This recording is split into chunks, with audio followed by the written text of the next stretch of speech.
સાબરકાંઠા નળાસર ગામના યુવકને હડકવા ન હોવાનું પ્રાથમિક તપાસમાં સામે આવ્યું। યુવક એકદમ સ્વસ્થ થયો। ક્યારે કૂતરું ક્યારે કરડેલું? કર્યું 3 મહિના થયા। 3 મહિના થયા।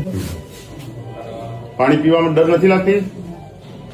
તો પછી આમ તો હડકવા ના હોય, હડકવા ના હોય। અને કૂતરું કરડ્યા પછી તને કઈ થયું હતું કે? અને ઇન્જેક્શન ક્યાં પાલનપુર સિવિલમાં લીધા?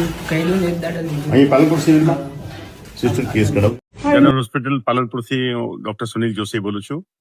ગઈકાલે જે દર્દી દાખલ હતો, જે હડકવાના લક્ષણો સાથે આવેલો હતો, એની તપાસ કરતા આજે એકદમ સ્વસ્થ દેખાય છે। ગઈકાલે બેભાન અવસ્થામાં હતો અને કોઈ પ્રશ્નો પૂછે તો જવાબ આપી શકતો નહોતો અને આજે તપાસ કરતા પેશન્ટ એકદમ સ્વસ્થ છે, વાતોચીતો કરે છે અને એને પહેલા હડકવાનું ઇન્જેક્શન લીધું છે એવું પણ કહે છે અને કૂતરું કરડ્યું છે 3 મહિના પહેલા એવું પણ કહે છે। અહીં પાલનપુર સિવિલમાં જ એને ઇન્જેક્શન લીધેલા હતા અને અત્યારે કોઈ પણ જાતના હડકવાના લક્ષણો હોય નહીં એવું લાગે છે, કારણ કે જો હડકવા થયેલો હોય તો પાણી પીએ તો એકદમ પાણીથી ડર લાગે, એટલે હાઇડ્રોફોબિયા થવો જોઈએ।